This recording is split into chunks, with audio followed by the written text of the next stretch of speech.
Hello everyone and welcome to Pendulum EDU and thank you for joining in this platform and today in this session we are back with a weekly quiz. आप सबको पता है हर हफ्ते हम लेकर आते हैं संडे को आपके लिए वीकली क्विज और इसमें हम सारे वर्ड्स डिस्कस करते हैं जो कि हम आपके साथ throughout the week discuss कर चुके हैं. So let's begin with this. जो क्वेश्चंस आपको पूछे जाएंगे उसके आंसर्स आप मुझे कमेंट सेक्शन में दे सकते हैं एंड पार्टिसिपेट भी कर सकते हैं क्विज में. चलिए देखते हैं कितने वर्ड्स आपको याद हैं और कितने वर्ड्स जो हैं आप यहाँ पर क्वेश्चंस अटेम्प्ट कर पाते हैं. फर्स्ट आपसे पूछा गया है पल्सेटिंग मीन्स. चलिए पल्सेटिंग हमने रिसेंटली किया है. हमने एक IPL का आर्टिकल किया था कल आई गेस यस्टरडे हमने एक आर्टिकल किया था पल्सेटिंग का. तो उसी का हमें मीनिंग चाहिए. इसका मतलब हमें सिनोनिम चाहिए. पल्सेटिंग का मतलब था एक्साइटिंग. कोई चीज़ जो बहुत एक्साइटिंग है जिसे देख के बहुत ज़्यादा कुछ कहते हैं ना, एक एक्साइटमेंट होता है, एक एनर्जी फील होती है. सो वो क्या होगा? थ्रिलिंग, टीडियस, कोवर्ट या enigmatic? Quickly let me no in the comment section. आपके हिसाब से वो होगा A, B, C या D? बताएंगे. अगर आप सारे वर्ड्स जो ऑप्शन में दिए हैं उनके मीनिंग जानते हैं then it becomes very easy for you. और यदि आप आंसर्स नहीं, वर्ड्स के मीनिंग अगर आपको क्लियरली नहीं पता तो फिर वो आपके लिए थोड़ा सा ट्रबलसम होगा ही. यहाँ पर अगर मैं बात करूँ तो बिल्कुल जिन्होंने भी आंसर किया है ऑप्शन A वो बिल्कुल सही है. पल्सेटिंग का सही जवाब है थ्रिलिंग. थ्रिलिंग का मतलब भी होता है एक्साइटिंग. कोई चीज़ जिसमें जैसे थ्रिल्स होते हैं. थ्रिल क्या होता है भाई? एक्साइटमेंट सेंस करने वाला वो जो एक्सपीरियंस. टीडियस भाई बोरिंग होता है. टीडियस क्या होता है भाई? बोरिंग. तो वो नहीं. टीडियस का एक और सिनोनिम है मोनोटोनस. कवर्ड का मतलब है कवर्ड जो कि हिडन है, कवर्ड है. सिमिलरली एनिग्मेटिक जो कि आप कह सकते हो छुपा हुआ है, concealed. That is also enigmatic. Okay, so thrilling, tedious, covert, enigmatic. पर हमारा आंसर क्या है pulsating के लिए? Thrilling. So याद रखिएगा और जिनका जवाब सही है congratulations. चल next one. देखिएगा अगला जो हमारे पास है. Each item in this section consists of a sentence with an underlined word. Okay, we have this. And select the option that is similar in meaning to the underlined word. Okay, तो हमें इस word का synonym चाहिए. तो एक बार ये sentence पढ़ लेंगे कि इस वर्ड को किस तरह से यूज़ किया गया है. Rising taxes was stifling my investment over the period of time. तो कहते हैं जो बढ़ते टैक्सेस थे उन्होंने मेरी इन्वेस्टमेंट को के ऊपर ना एक कंट्रोल लगा दिया है और रोक लगा दी है.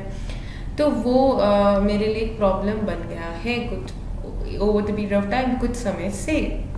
तो राउज, पर्सोनिफाई, इम्पीड और डेप्रीड. स्टिफलिंग मैंने कहा किसी चीज़ को कंट्रोल करना. जैसे आप कह सकते हो कर्बिंग. ठीक है, controlling.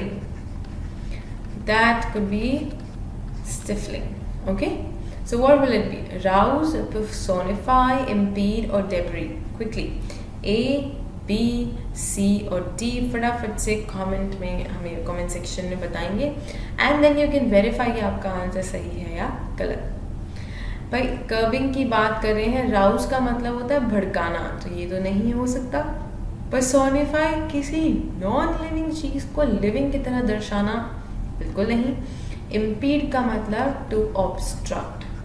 To obstruct, to hinder, किसी चीज़ पर रोक लगाना. तो बिल्कुल स्टिफल का जो सिनोनिम है वो होगा ऑप्शन C, इम्पीड. डेब्री तो होता है जो बचा कुचा. जैसे डेब्री हम कहते हैं left over. Okay, left overs जो बचा कुचा कुछ पड़ा होता है दैट इज डेब्री. ठीक है. स्टिफलिंग के लिए answer is option C, impede. जिन्होंने कहा है ऑप्शन C बिल्कुल सही जवाब है. चलिए देखते हैं आगे. And then we need synonym for this. Necessitate. Necessitate is a verb और नेसेसिटेट का मतलब है भाई किसी चीज़ को कंपल्सरी या ज़रूरी बनाना. To make compulsory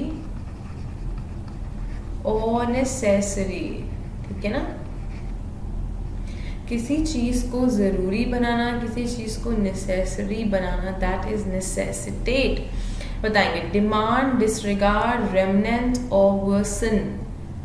quickly what will be the synonym for necessitate बहुत ईजी है ना। किसी चीज़ को कंपल्सरी बना रहे हैं, बिल्कुल सही। आप डिमांड कर रहे हो कि वो ज़रूरी हो जाए, you are asking for it. तो बिल्कुल ऑप्शन ए सबका बिल्कुल करेक्ट है, क्योंकि डिसरिगार्ड का मतलब हुआ आप किसी चीज़ को इग्नोर या निग्लेक्ट कर रहे हो। रेमिनेंट्स वापस से जो इस रेमिनेंट का मतलब होता है जो कि आप कह सकते हो लेफ्ट ओवर्स, जो कि बचा कुचा चीज़ें हैं। वर्सन का मतलब किसी चीज़ को और ख़राब करना, टू मेक वर्स, किसी चीज़ को बद से बदतर करना, that is worsen. Okay, so this is for necessitate. Necessitate के लिए हमारा answer is option A, demand. Next is antonym, and antonym we need for finesse. भाई फिनेस क्या होती है? एक तरीके की स्किल होती है जिसको हम कहते हैं एबिलिटी। अब हम बात कर रहे हैं ऑपोजिट वर्ड की। So impotence, knack, panache, evict. Quickly let me know A, B, C और D, which one would be the opt one? देखो apt one, sorry not opt one but apt one बताएंगे, क्योंकि finesse का मतलब है skill या ability. अब मैं यहाँ पे देखूँ तो मुझे तो ऑपोजिट वर्ड चाहिए, मतलब कोई जैसे किसी की एबिलिटी है तो वो इनएबिलिटी वाला वर्ड चाहिए। इम्पीटेंस मतलब इनकेपेबल, जो कि केपेबल नहीं है, या जिसमें किसी चीज़ की क्षमता नहीं है, या जिसमें कोई पावर नहीं है। सो बिल्कुल अगर मैं देखूँ तो फिनेस के लिए ऑपोजिट क्या है? ऑप्शन ए ही मिल गया। आगे जाने की हमें ज़रूरत ही नहीं पड़ेगी यदि आपको भी इम्पीटेंस का मतलब पता होगा तो। भाई पीटेंसी का मतलब पता है पावर, या पीटेंट का मतलब पावरफुल, तो इम्पीटेंस क्या होगा? पावरलेस, जिसमें पावर नहीं है। नैक क्या होता है? नैक स्किल होती है, ठीक है, कोई एक पर्टिकुलर चीज़ में किसी का माहिर होना, ठीक है। फिर पनाश क्या होता है? पनाश स्टाइल या एटीट्यूड होता है, ठीक है। पनाश भी आप स्किल से रिलेट कर सकते हैं। Evict that is to throw out, बाहर निकालना। Evict is to remove, okay. जैसे एविक्शंस होते हैं ना, आप देखते हो रियलिटी शोज में एविक्शंस होते हैं, बाहर निकाला जाता है एक के बाद एक सारे जो भी कंटेस्टेंट्स होते हैं। तो एविक्ट को आप उससे याद रख सकते हैं। रेस्ट, पनाश, नैक जो है वो सेम है, और इम्पीटेंस जो है वो फिनेस का ऑपोजिट क्यों है फिनेस का इम्पीटेंस? क्योंकि फिनेस इज स्किल और एबिलिटी, इम्पीटेंस इज इनकेपेबिलिटी और इनएबिलिटी। ओके, चलो let's go ahead on to the next one. We need similar for the underlined word. देखेंगे, she performed as if stardust has been sprinkled in her boots, not his boots but her boots. भाई उसको वो ऐसे perform कर रही है या वो ऐसे शो कर रही है जैसे कि उसके बूट्स में स्टारडस्ट आ गई है। स्टारडस्ट क्या होता है भाई? कोई मैजिक होता है, ठीक है, मैजिक। स्टारडस्ट होता है भाई किसी तरीके का मैजिक। अब सिर्फ जादू नहीं, बट एक सेंस होता है, एक ऑरा होता है कि भाई आप कह सकते हो आजू बाजू की चीज़ें जो हैं आपके आसपास, सब कुछ एकदम आपको लगे कि सब मैजिक से सब कुछ चेंज हो गया। That is stardust. So she says as a stardust has been sprinkled in her booth, मतलब जैसे कि एक जादू हो गया है कुछ उसके साथ, वो ऐसे एक्ट कर रही है या ऐसे परफॉर्म कर रही है। तो हमारे पास क्या होगा? आंसर बताएंगे। Brusque, hitherto, dedication, charm. Quickly let me know A, B, C और डी। फटाफट से बताएंगे, quickly comment and let me know. Why is this important? It is definitely important because हम बात कर रहे हैं स्टारडस्ट की, ठीक है। बस्क का मतलब होता है टू इम्प्रोवाइज। देखिए, चलिए मैंने अभी एक वर्ड बता दिया, अगर आप गेस कर सकते हैं अभी भी मीनिंग तो बताएं। अगर आपको बस का मीनिंग पता लग गया कि इम्प्रोवाइज है, तो आपको ये भी पता लग गया कि बस्क जो है वो सिमिलर वर्ड नहीं है स्टारडस्ट का, राइट। हिथरटू का मतलब फ्रॉम हियर ऑन, यहाँ से, ठीक है, तो ये भी नहीं ले सकते। डेडिकेशन का मतलब क्या होता है भाई? निरंतर किसी चीज़ के लिए लगे रहना, जी नहीं। चार्म, मैजिक या चार्म एक तरीके का जो फीलिंग है, एक तरीके की जो एक्सपीरियंस है, वो डेफिनेटली जो है वो आप चार्म से रिलेट कर सकते हैं। So for stardust it will be charm, that is option D. तो जितनों ने भी ऑप्शन डी जो है आंसर किया है वो एब्सोल्युटली करेक्ट है, ठीक है। और स्प्रिंकल का मतलब याद रखेंगे छिड़कना, ठीक है। स्प्रिंकल का मतलब याद रखेंगे क्या है भाई, स्प्रिंकल का मतलब छिड़कना, ठीक है। चलो आइए देखते हैं आगे। फिर बात करते हैं सिनोनिम की। सिनोनिम पूछा है आपसे nascent के लिए। गाइस nascent यूजुअली देखो ऐसे याद रख लो, N for nascent, N for new, okay.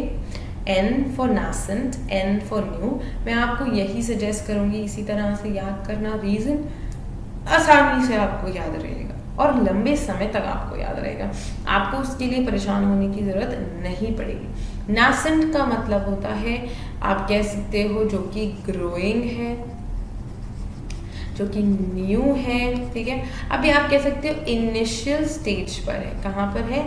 Initial stage पर है, ठीक है। जैसे मैं कहूँ nascent करियर, मतलब अभी बस शुरू हुआ है मेरा करियर, ठीक है। तो वो nascent हो जाएगा। बहुत अच्छा वर्ड है और बता दूँ एडजेक्टिव है, तो इस्तेमाल भी उसी तरह होता है। जैसे मैंने कहा nascent करियर, मैंने क्यों कहा nascent करियर, मैंने नाउन के साथ उसको अटैच किया because nascent is an adjective, okay. फटाफट से बताएंगे ए बी सी और डी, व्हाट इज और which one is the correct option here for nascent। आपको सिनोनिम बताना है, क्लाइमैक्स, जेनिथ, डूबियस और बडिंग। बताएं, क्लाइमैक्स, जेनिथ, डूबियस और बडिंग। एलिमिनेशन टेक्निक भी लगा सकते हैं, एलिमिनेशन टेक्निक भी लगा सकते हैं और शायद उसकी मदद से आप चीज़ों को जो है एलिमिनेट भी कर पाएं। आप एलिमिनेशन टेक्निक भी जो है लगा सकते हैं A B C D option में और आप अपने आंसर पे पहुंच सकते हैं। क्लाइमैक्स का मतलब एंड, तो ये nascent का ऑपोजिट जरूर हो सकता है पर सिनोनिम नहीं होगा। जेनिथ का मतलब भी होता है पीक, तो ये भी नहीं हो सकता। हम तो बात करें शुरुआत की, बिल्कुल बिगनिंग। सो डूबियस का मतलब होता है डाउटफुल, ये तो कहीं से रिलेट नहीं कर रहा। बडिंग का मतलब होता है बिल्कुल ग्रोइंग स्टेज पे होना, जैसे प्लांट बड करता है तो उसको हम कहते हैं कि अभी तो बस एक स्प्राउट ऐसे आया है और वो पौधा लगेगा, तो that is budding, that is nascent, ठीक है।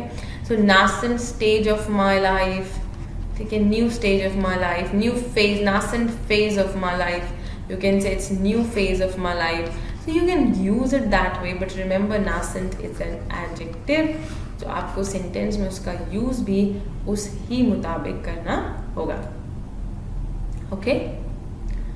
I hope that it's clear and everyone now knows how to actually complete the use of this word, okay, that is nascent.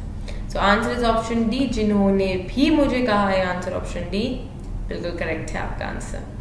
चलिए नेक्स्ट वन देखिएगा, सिनोनिम फॉर बॉर्न होमी।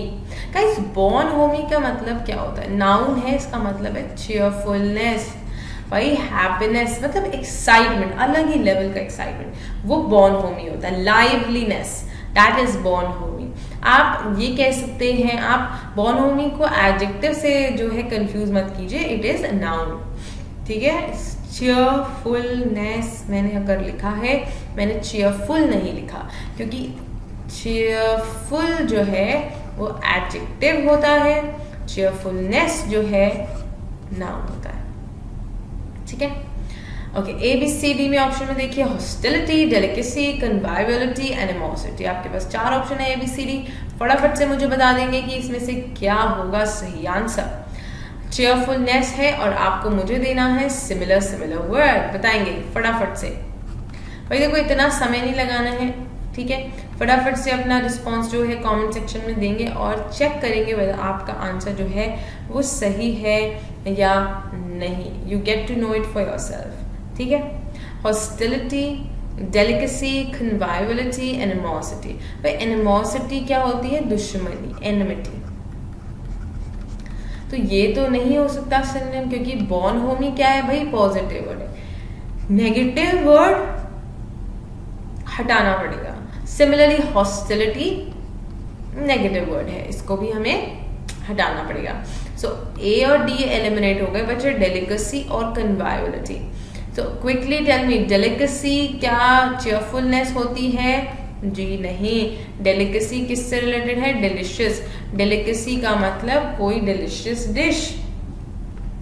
कन्वाइबिलिटी का मतलब होता है happiness. Okay, सो बिल्कुल born Homi का जो सिनोनिम होगा वो होगा ऑप्शन सी, कन्वाइबिलिटी। इसलिए मैं कहती हूं कि एलिमिनेशन मेथड आपको इतना हेल्प कर देता है, कभी डायरेक्ट आंसर पे पहुंच जाते हो। तो कोशिश करेंगे टू यूज एलिमिनेशन मेथड, ठीक है, because that is what helps you. चलिए देखेंगे next one. I hope this is clear. जिन्होंने कहा है ऑप्शन सी, उनका जवाब है बिल्कुल सही। Next is opposite for revoke. भाई एंटोनिम चाहिए। एंटोनिम का क्या मतलब हो गया? हम बात कर रहे हैं ऑपोजिट। ऑपोजिट फॉर रिवोक, ठीक है ना। रिवोक का मतलब वापस लेना, टू टेक बैक, या आप कह सकते हैं विड्रॉ कर लेना, या कुछ खारिज कर देना, कैंसिल कर देना। तो खारिज करने के लिए ऑपोजिट चाहिए, सिनोनिम नहीं चाहिए, ये याद रखेंगे, क्योंकि हम ये गलती भी एग्जाम में करते हैं। हमें पूछा जाता है एंटोनिम, हम मार्क करके आते हैं synonym.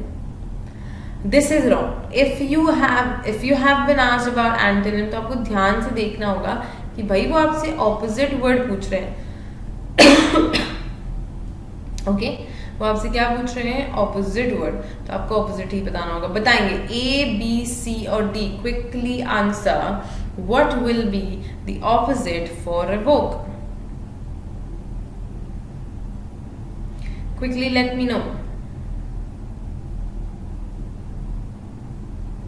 If you see abrogate, abrogate जो है वो सिनोनिम हो सकता है, क्योंकि एब्रोगेट का मतलब भी होता है कैंसिल करना। रैटिफाई का मतलब होता है अप्रूव करना। तो भाई कैंसिल का ऑपोजिट क्या है? Approve, ratify. तो रिवोक के लिए क्या हो जाएगा भाई? ऑपोजिट रैटिफाई हमारा ऑपोजिट हो जाएगा। रिवोक मतलब कैंसिल करना, रैटिफाई मतलब अप्रूव करना।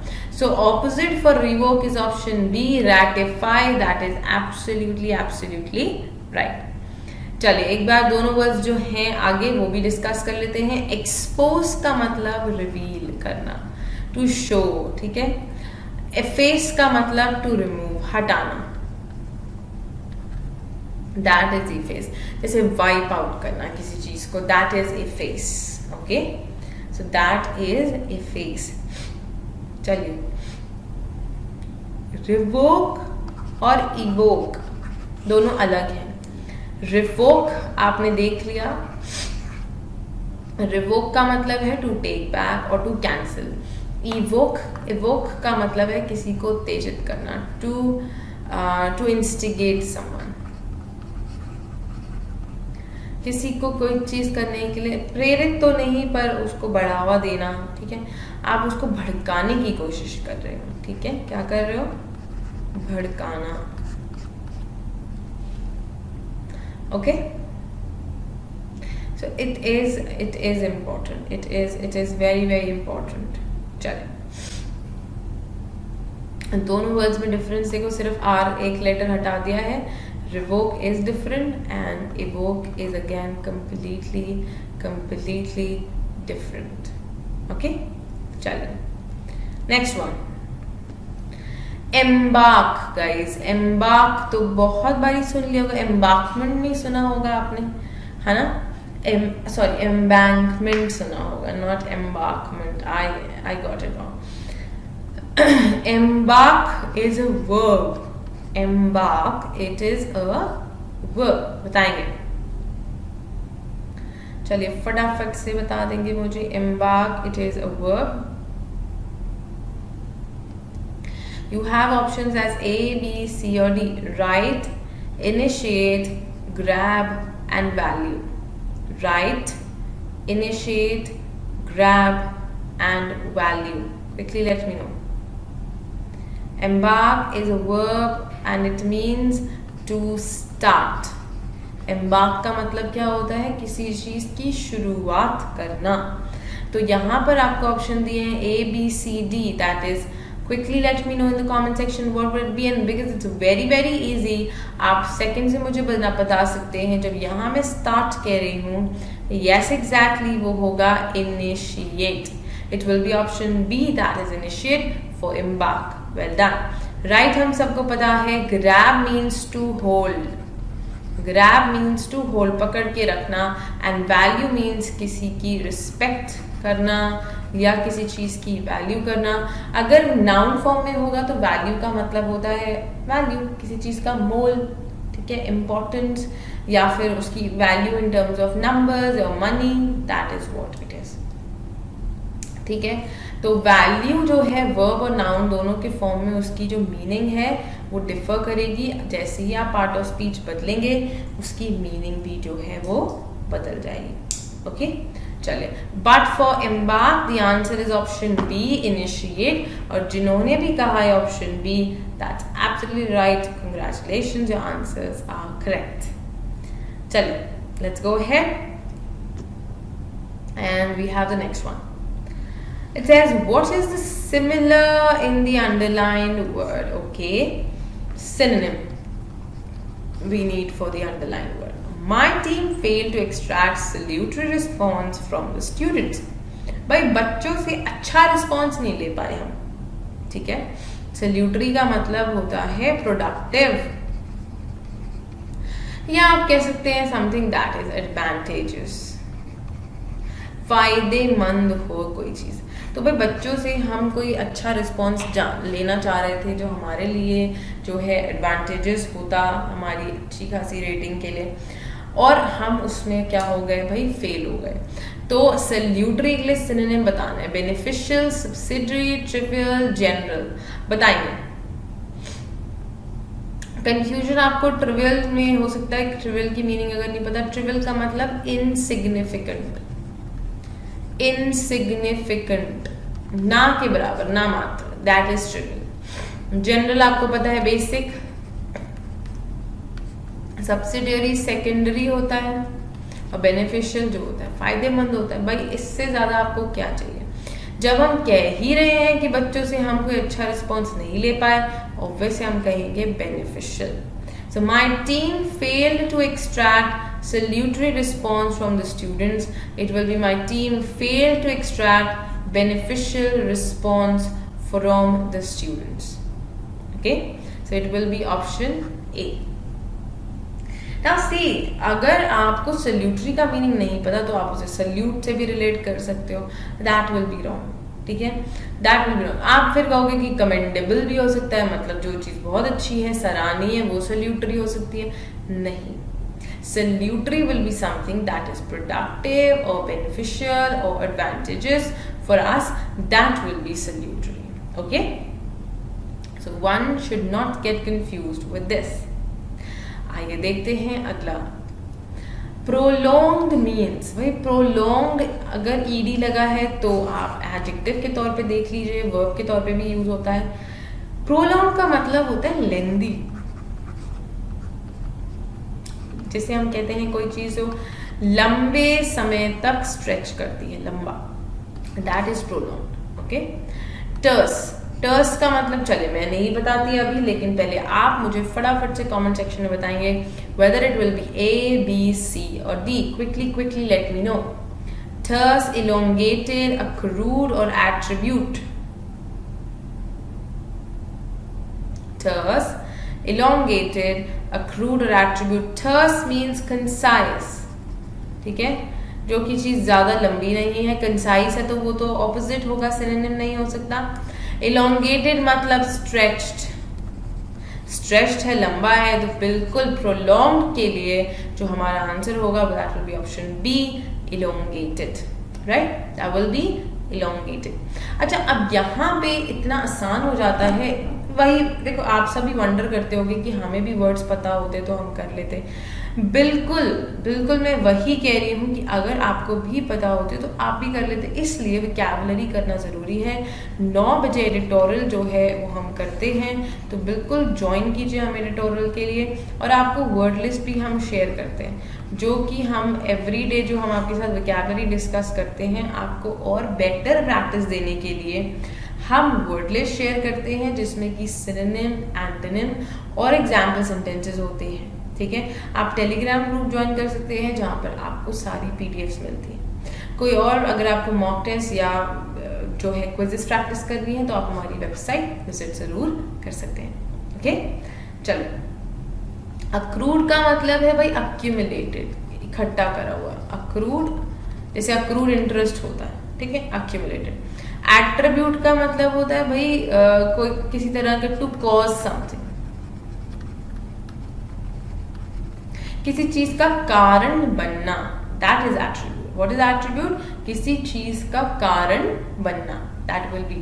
बट हमें आंसर मिल चुका है प्रोलॉन्ग्ड के लिए, जो हमारा आंसर है वो है elongated, that is option D. हमें इसके बाद कोई टेंशन करने की आवश्यकता नहीं है। चलिए देखेंगे next. Next we need opposite for unperturbed. हमें किसके लिए ऑपोजिट चाहिए? अनपर्टर्ब्ड। अनपर्टर्ब्ड का मतलब अनडिस्टर्ब्ड, जिससे कोई अनवरिड, जिसे कोई चिंता नहीं, जो बिल्कुल डिस्टर्ब्ड नहीं, वो बिल्कुल पीसफुल है, that is unperturbed. So unperturbed के लिए option is A, B, C, D, that is unflustered, deliberate, quixotic, anxious. Which one should we pick as an opposite? बताइए। ऑपोजिट का मतलब उस वर्ड का मीनिंग होना चाहिए वॉरिड। बताएंगे। अनफ्लस्टर्ड, डेलिबरेट, क्विक्सोटिक और एंग्शियस। बिल्कुल करेक्ट है सबका आंसर, क्योंकि अगर मैं कह रही हूं ऑपोजिट होगा वॉरिड, तो हमारा आंसर होना चाहिए एंग्शियस, वॉरिड, चिंताजनक। क्विक्साटिक का मतलब होता है इम्प्रैक्टिकल। भाई आप ऐसी बातें कर रहे हो जो कि पॉसिबल नहीं है, जो कि संभव नहीं है practically, that is quixotic, impractical. Okay. Deliberate क्या होता है? जो जानकर किया जाए वो डेलिबरेट होता है। अनफ्लस्टर्ड अगेन अनडिस्टर्ब और अनवॉरिड, दैट इज अनफ्लस्टर्ड। ठीक है, तो ध्यान रखेंगे अगर हम अनफ्लस्टर्ड की बात कर रहे हैं, so you have to take this in mind, you have to bear this in mind कि हम अनपर्टर्ब्ड की ही बात कर रहे हैं। फ्लस्टर्ड अगर अन में हटा दूं, फ्लस्टर्ड रखूं, फ्लस्टर्ड का मतलब डिस्टर्ब। अगर अनफ्लस्टर्ड है तो डिस्टर्ब नहीं। अन का मतलब समझ लो हम ऑलमोस्ट जो है निगेट कर देते हैं उसको। क्या कर देते हैं? निगेट। ये प्रीफिक्स के तौर पे जो है यूज किया जाता है। ठीक है, प्रीफिक्स के तौर पे क्या करते हैं हम इसका इस्तेमाल करते हैं। चले, क्लियर है ये अनफ्लस्टर्ड, अनपर्टर्ब्ड। अच्छा, यहाँ पर्टर्ब्ड भी हो सकता है, ये भी बहुत कॉमन वर्ड है। पर्टर्ब्ड का मतलब भी होता है वॉरिड, वही है, यहाँ से अन हटा दिया तो पर्टर्ब्ड बन गया। ठीक है, चलो focusing on the next one, we have the next one as, let's have a look on to the next one. The next one says usurped means. usurp का मतलब बताएंगे, meaning of usurp. usurp, अगर आपको usurp की meaning पता है then तो there is no problem. अगर आपको usurped की meaning नहीं पता then definitely it can be a trouble for you. Why? Because that will not help you like much. Because अगर आपको word का ही meaning नहीं पता तो 4 options का क्या करोगे? राइट। चलो, आपको सारे चारों ऑप्शंस के मीनिंग पता है, लेकिन आपको जो वर्ड दिया है उसी का मीनिंग नहीं पता, तो क्या फायदा है? It's of no use, you'll be upset about it. So usurped का मतलब क्या होता है? usurped का मतलब होता है to take hold of, to take hold of। अब बताओ भाई, take hold of मतलब किसी चीज को जकड़ लेना। ठीक है, disentangle, डिस्चार्ज, सीज और प्रोक्योर। ए, बी, सी और डी फटाफट से कमेंट करके हमें बताएंगे, क्विकली फटाफट से कमेंट करके हमें बताएंगे what is your answer, A, B, C और डी। डिसएंटैंगल अगर मैं आपको बताऊं तो एंटैंगल होता है फंस जाना, डिसएंटैंगल मतलब खोल रहे हो, तो आप उसको क्या कर रहे हो, रिलीज कर रहे हो या आप उसको ईज कर रहे हो, तो ये तो ऑपोजिट होगा, मीनिंग नहीं होगा। डिस्चार्ज भी हो गया, आप ओपन कर रहे हो जीने। सीज का मतलब आप उसे ब्लॉक कर रहे हो, आप उसे पकड़ रहे हो। तो हमारे लिए जो आंसर होगा सर्व्ड का वो क्या होगा, option C, that is absolutely right. जिन्होंने भी कहा है seize, that is option C. So served के लिए answer will be C, seize. Procure का मतलब होता है टू प्रिजर्व, प्रोक्योर का मतलब होता है to preserve, that is procure, ठीक है। अच्छा, अब यहाँ पर एंटैंगल भी पता लग गया, एंटैंगल का ऑपोजिट डिसएंटैंगल। सर्व का ये जो है ईडी फॉर्म दिया हुआ है सर्व्ड पास्ट में, ठीक है, इसको भी याद रखेंगे। प्रोक्योर आप सबने देख ही लिया। अच्छा, प्रोक्योर का नाउन फॉर्म होता है प्रोक्योरमेंट।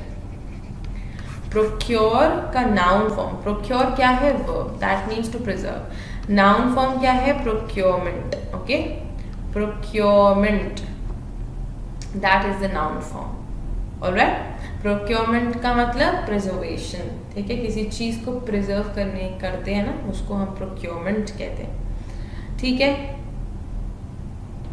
चलिए, बहुत बढ़िया, बहुत बहुत बढ़िया।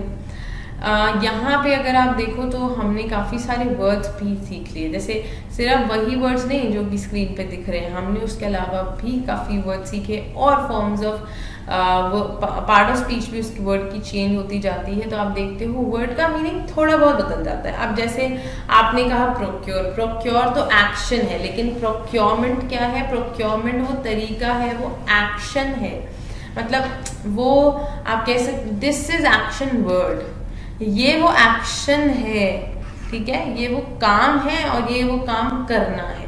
सो वो दो है जो दो डिफरेंस क्रिएट हो जाता है, ठीक है। नेक्स्ट इज सिनोनिम बताना है भाई इंसर्जेंट का, बहुत सिंपल है। अभी तो आजकल तो बहुत न्यूज़ में है, माओइस्ट और ये सब बहुत न्यूज़ में है। इंसर्जेंट बताएंगे क्विकली, बिल्कुल भी डिफिकल्ट तो नहीं है, लेकिन आप फिर भी मुझे बताएंगे। इंसर्जेंट, ए बी सी और डी, रिलायबल, एजिटेटर, डॉन और ओवरथ्रो, बताइए insurgent. Quickly let me know and you can later check whether your answer went right or wrong. बिल्कुल, इंसर्जेंट की अगर बात करें तो एजिटेटर जो है वो सिनोनिम होगा, क्योंकि इसका मतलब ही होता है रिबेल, जो कि अगेंस्ट द गवर्नमेंट होता है। कौन होता है, जो कि गवर्नमेंट के अगेंस्ट होता है, उसको हम इंसर्जेंट कहते हैं। विद्रोही, हिंदी में हम क्या कहते हैं, विद्रोही, ओके, दैट इज। रिलायबल मतलब भाई ट्रस्टवर्दी, जिसपे आप भरोसा कर सकते हो, जिसपे आप निर्भर कर सकते हो, दैट इज रिलायबल। डॉन दिया है, डॉन, डॉन का मतलब डॉन और डस्क, डॉन का मतलब सुबह हो रही है भाई, डस्क का मतलब शाम, ढल जाना। ओवरथ्रो का मतलब to completely give up, to completely like give in,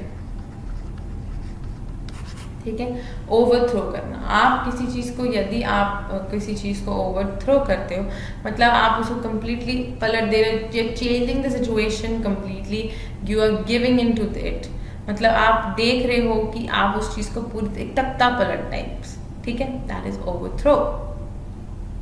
next, then we need opposite in the meaning to the underlying word. I was ambivalent about the completion of the project. What we're talking?